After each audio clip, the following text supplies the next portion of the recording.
Hi, welcome to JETforce Chats, where we talk about everything related to digital embellishment. My name is Kevin Abergel, and I'm your host.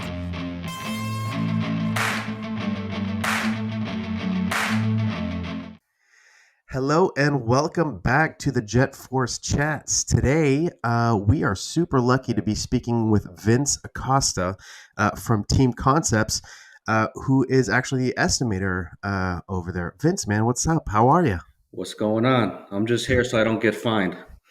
You got a cool boss, man. Tony's a cool guy. You're lucky to have a boss like him. Yeah, for sure. Yeah, he's awesome. Yeah. I really like your team, by the way. You know, I spent some time over there when I was with MGI, and I got to say, all around, you guys really work together. Beautiful. So, Vince, tell me about yourself. Who are you? How did you get into printing? How did I get into printing? I basically it was like the year 2003. I was out of high school about a year or so. I was just working and trying to go to school on the side, but I really didn't know what I wanted to do.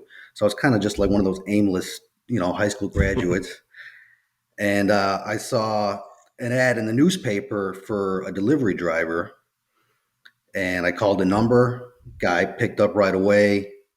Said, hey, he just, why don't you come in tomorrow? I thought I was going to come in like to fill out an application. He was going to tell me about what's going on, everything that's involved. He's like, why don't you just come on the route with me? I'm like, okay, all right. So I just did like a little ride along, and it was, in the city. Um, and I was just, I used to live in the city, but I mean, when I was a kid, so I never drove around in the city before, but I was just trying to get the job. So I'm telling him anything he wants to hear.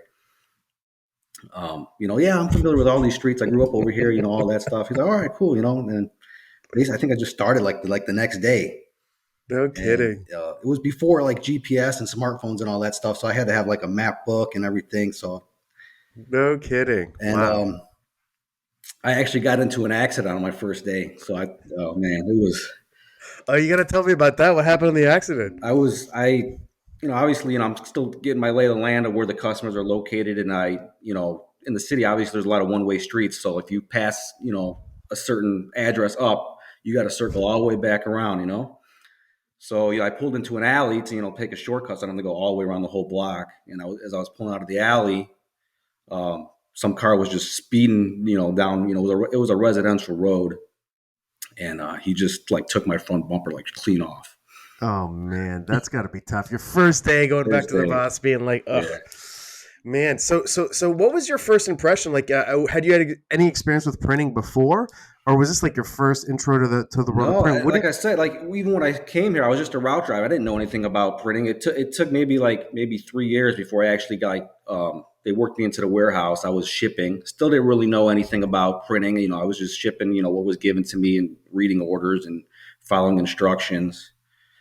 Um, and then, I guess, I was really good at my job. I mean, I know I was really good at my job. I was the best shipper there ever was. Um, So obviously, Tony sees that stuff. That's what's the great about team concept. Like if you bust your ass and you do great work, I mean, they recognize that and they see opportunities for your growth. Yeah, the meritocracy, man. That's phenomenal. That's you rewarding people for what they can bring and how hard they work. That's why I always loved what you guys are doing because it's really I think the name Team Concept couldn't be better chosen for the way that you guys run Yeah, that place. absolutely. So okay, so you were a delivery driver, then you went into shipping, and then you got into estimating. I mean, that's a big a jump. How did you make that jump? Was it a difficult jump to go into estimating for you? Yeah, it was pretty difficult. I didn't jump straight into estimating. It was more like infrastructure because we were trying to get like more organized and have like an MIS system that runs everything. So we had to like build an estimating system, and I don't even know why they asked me to be on this team, but I'm glad they did. Um, and I'm building the system and I'm learning about estimating as we're building. I'm like, I don't know what the heck like. There's so many different kinds of paper. Like I didn't even know like the basic terms like registration and flood codes. Like I didn't know what any of that We are going to start somewhere, man. I was the same way when I started. I think everybody listening to this started off somewhere in there where you discover the industry, and it's like drinking from a fire hose at the beginning. But then once you start seeing the same stuff, it becomes more and more I guess familiar. So okay, so you were building the MIS system, and then what happened? You guys just they just threw you into it, like sink or swim, figure it out. And then once it was semi built, they're like, why don't you do some estimates? Why don't, because like when estimating got really busy, it's good to have somebody, that can just help out with like some of the smaller Sure. jobs, just to get the quotes off to the customers. So I was doing a little bit of that for a while, um, and then it just morphed into where I don't know, man. It happened so fast. Yeah, life's like that sometimes, man. So tell me, now that you're an estimator and you've been an estimator for how long now? You've been at it for a while. um, 7 years. 7 years. Yeah. What has, in your opinion, what are some of the biggest challenges that you have as an estimator? I mean, if you and a bunch of estimators got in a room, what would be like the common threads that you guys would all pretty much agree on? Um, sometimes clients can be a little difficult, Mm-hmm. um, like not knowing what they want exactly. Especially now, I feel Interesting. like we're doing less and less like through brokers and more like direct stuff. Mm-hmm. So basically, you're just dealing with like people off the street, and they don't have any background on print, so they don't know what's involved in a certain project. They just see the price and like, oh my god, that's crazy. Well, you just ask for like five PMS colors, Yeah. you know. Yeah. Yeah. So it's education is a big part of making your life easier. Is trying to educate your clients and your customers. Right. I think that's something everybody in the market definitely agrees on. So what about like do you do like any consultative role in the sales process? Like, explain to me how it works. Like, if somebody comes off the street and says, "Hey, I want to get this packaging done," do they talk to a salesperson at a team concept? Does a salesperson bring you into it? Yeah, Talk it's kind of through usually the process. it's usually they're directed to a salesperson. The salesperson tries to talk through everything, their needs and everything, to get more of concrete details on like what we need to do. Hmm. And then once we have somewhat of a game plan established, then they'll send it over to estimating that we can work up a couple options for them. So you work closely with the sales team. That's probably do Yeah, you work closer with the sales team or the production team, or who do you interact with the most as an estimator in a print shop today? I would say sales and production. I mean, the company name speaks for itself. I mean, we're a team. I mean, everybody, every Sure. everybody works together. Sure, sure. So a couple years ago, you guys started to push digital embellishment, and you guys bought I think a Jet Varnish 3D, and started pushing your own brand, which I love, that you guys called Lux FX. How did they prepare you for that? I mean, how did that go down when you guys brought that in? Because it was a new process, and actually since then, I know you've brought in different types of equipment. So, kind of talk to me through the process of like digesting that machine and understanding how to estimate it correctly. Because Vince, and tell me if I'm wrong, but estimating for me is the key to success in any print shop, because you're estimating too high, you don't get the business. You estimate too low, you're losing money. You have to be able to walk that perfectly very thin line between the two. And so tell me kind of your process when you started doing digital embellishment. How did that go down? Well, it's like every client's different. I just try to read people and try to read the room, and I know like you can kind of tell like what somebody's budget is, or if somebody's just like they're just all about quality, they don't care about price. Like that's you just have to read the room to get as much as you can from every single job, and that takes a lot of experience. Just Hmm. just knowing and being around the block a couple hundred times, you just know how certain Sure. people are. Yeah. Yeah, that's experience. And then so taking on a new piece of equipment, because you guys started doing something that you weren't really necessarily doing before. Was there a lot of testing, seeing what the market was paying for? Like, talk to me about your challenges and some of your successes with specifically the digital embellishment side of estimating. Well, yeah, like you were saying, like how do you price it at first? Well, there's a lot of online companies that are already pricing this stuff. So you just kind of, set up an account like you're gonna buy something from them. That way you can just get an idea what their pricing is, what they offer, how their service is. Obviously, these online companies, they gang everything together, so that's why they have really competitive pricing. We don't. We're 100% custom. Um, but because we're Yeah. 100% custom, we cater. You get that one-on-one service, Mhm. and we should be able to charge a little bit more of a premium for that. But you still have to be reasonable within what you've seen online. Yeah. Well, that's the thing too is that's the big question. I think the big war in the printing industry right now is the question is, do we do cost plus estimating, saying it cost me 10 cents to do, so I'm going to sell it for 14 cents, or do you try to base it on what the stuff is selling for market sellable rates? And that's a really big question. I've always said to people, try to sell it on market bearable. Because there's not that many digital embellishment presses out there, even though that's starting to change. There's more and more. What do you think? I would say like 90% of the job. I'm not just talking about MGI stuff. I'm talking about like 90% of the jobs. It's cost plus a certain Hmm. markup. But for this MGI stuff, like I was alluding to with the business cards, like that's pretty much what the market is when you go on these online sites. So you have to be Hmm. somewhat within that ballpark.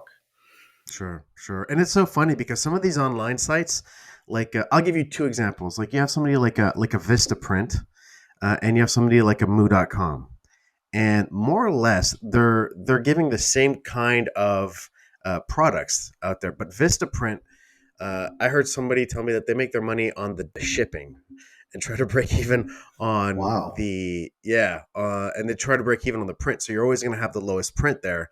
I don't know if that's accurate, but so we gotta. That data But thing's a little scary. yeah. I mean, think about it, right? Think about all the business cards of like high end people that you get in. All of a sudden, now you have all their key information. So you got to be very careful with that. So maybe not the data, just the shipping. But what I do know is that you look at a moo.com and they go similar technologies, but they really cater to more of the high end luxury market. So it's really down to your marketing on how you do it. Because you could go to moo.com where it's going to be like, I don't know, $200 for a set of business cards, or you go to Vistaprint where it's like, $30 for a Yeah, set of right. business cards. But it's all about how it's presented and how that feeling, that connection to the brand is. Um, so listen, what is some of the? Do you have any favorite jobs that you guys have run when it comes to the digital embellishment? Oh, Any? there's too Yeah. many. I think one of the first jobs we did when we first got the machine, I don't even know who it was for, or if it was maybe just a promo piece we did. It was like a basketball. Yeah.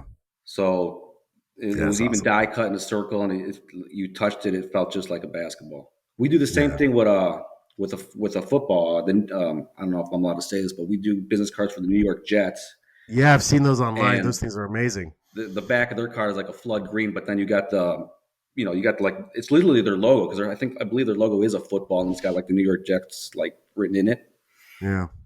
Yeah. And you guys like raise it feels like a pigskin, right? It's got the grip Yeah, absolutely. built into the Yeah, business that's just card. like the basketball, same concept. Yeah. Yeah, that's so awesome.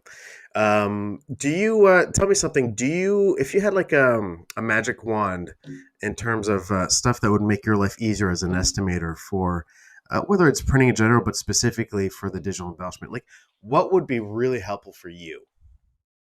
Or are you good? Or do you have everything you need? I mean, it just comes back to clients' expectations and everything. Like they got to know what they want. It's Hmm. that's the number one thing. You could be quoted something like 17 different ways, and I wish I had more time to ask the right questions. Yeah. You know. Yeah. But you guys are busy as heck right now. I Oh know. yeah. That's good, man. Congrats. That's great. Just to circle back, you guys work a lot of times. You spend a lot of time with the salespeople. Like, if you had to give your salespeople one piece of advice that they would listen to you, what would it be? Hmm. We might need to pause here. I got to think about this one. Nah, that's good, man. It's a tough one, but you're out there with these guys all the time generating business. Like, if you're like, dude, just listen to me. You got to do this. What would be that one piece of advice that you'd like to give to your salespeople? It has to do with turn times. Like Okay. they're always like yes, yes, yes. They want to tell the customer, because they want to land the sale. I totally get that. But sometimes, like a lot of times, the customer they don't have print ready art. They don't. Sometimes it's not even designed yet. It's like, oh, we want this in hands 2 weeks from now. Like that's not Yeah. realistic at all. So I guess just manage expectations. So that's funny. I had a conversation with somebody. Tell me if you're running into this. Is they are having to really rein in their salespeople because they're offering shorter turn times, but the issue is getting the paper in time to run those jobs. Are you guys kind of getting that crunch from the paper suppliers as well? Is that hurting the? Is that kind of changing your turn times? Oh yeah, paper is a nightmare right now. Not so much for the MGI stuff, just because that's more like common papers, like 100 pound gloss cover, and then we just usually just end up laminating the sheet like with soft Mm-hmm. touch, which I'm a huge fan of, by the way. I just think Mm-hmm. anything with this Lux effects on the over the soft touch just looks so hot. Yeah. Um, but yeah, with other stuff, yeah, paper is it's terrible right now. You know, I guess we took so much for granted back in the day. You know, just like you can just order Yeah. paper on demand. It's definitely a reality check now. Oh well, everybody's running into it, man. You guys are not alone. Tell me, are you? If you could sit down, so we're creating this community, right? This JETforce community. We're really basing this community of Jet Varnish users around four main axes. So we have the owners, the operators, the salespeople, and the estimators. So what we're creating is like a group of Jet Varnish estimators across the world. You guys are going to have like your own little forums, your own ways to communicate and learn from one another. Um, Tell me something. If you'd asked other Jet Varnish or people who have Jet Varnish their estimators a question, what would be some of the questions that you'd like to ask them? Hmm. Yeah, I'm gonna have to think about this one for a little bit. No worries. Oh man, what questions do I have for other jet varnish printers? Like, yeah, I like think it's more like like I said, we deal with a lot of end users, not brokers. So it's just like they don't know much. So it's like, how do you find the right words to say? Like, hey, we're gonna need like your file set up this way. Like how do hmm. you word? I need I get what you're saying. Are you saying yeah, like how do you teach them to set up the artwork in a way that saves everybody time? right, yeah, Is that it? Is that yeah. kind I of your feel like biggest it's challenge? such a simple answer, but I haven't come across the right words to use for it. Yeah, yeah. That's probably the number one gripe I think every jet varnish user has is teaching their customer base and the designers how to Well, I design feel for like this. you know they have this expectation, and but they don't know how to build the file the right way. And then our pre-press team ends up spending like 2 or 3 hours on this job, which I didn't even estimate for, and it's just sunken cost. Yeah, yeah, that's true. So I think that's the biggest one. I think some of the bigger ones, some of the bigger. The problem is you guys are so custom. You guys build custom into everything that you do. So you look at some of the bigger guys in terms of these huge companies that are all online. They only like offer templates mostly. So they just do templated work. So if you want a business card, choose one of these 10 templates. And if you want to do custom, then it's going to cost you X% more. Yeah, that's Uh, actually. I'm glad you brought that up. I actually get asked that a lot. Oh, do you have a template that I could just drop something like? Nah, not really. No, Hmm. you got to That's, design it. so maybe like templating might make your life a whole lot easier. That's interesting. Hey man, if you can go back in time 7 years ago and give yourself one tip as an estimator, you have 7 years of experience. You were to go back. Uh, what would you tell yourself? Um, hmm, what did I tell myself 7 years ago? I don't know. Just be more patient. You know, Hmm. you um, even 7 years just flew by. Just be more patient. Not everything is so urgent. I mean, I just have that like I'd like to attack things right away. I like to go fast. I move 100 miles an hour, but I also wear myself out a lot. Like Hmm. this week has been so crazy. I feel like I aged 3 years just this past week. And I just need to slow down and take care of, focus more on my own personal health outside of work. Yeah, that's funny. That's deep, man. And I think what a lot of people, especially these past 2 years, have kind of focused on that too. Is realize just hey, man, life is short. It's important to take care of ourselves and our families for sure. All right. Well, listen.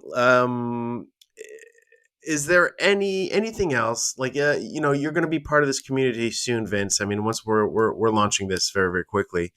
What do you think? What do you think makes a good community? I mean, is there?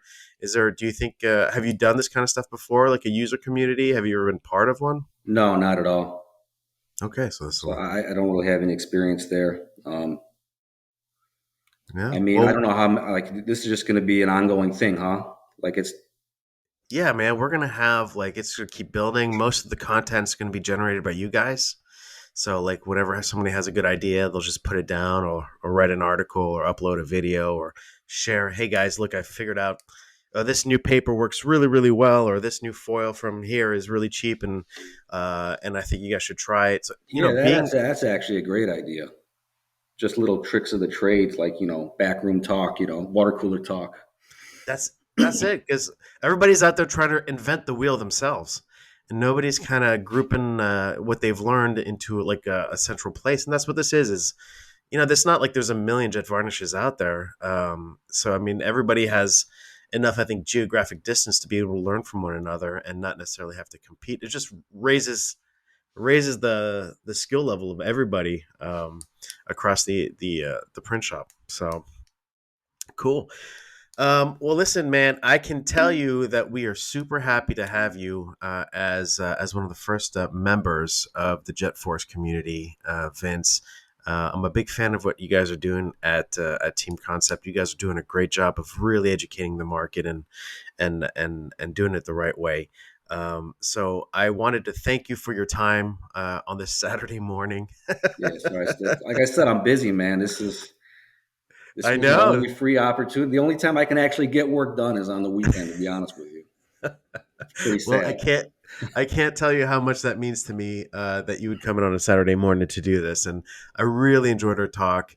And listen, welcome to the JetForce team, man. We're gonna do some good work together. Alrighty.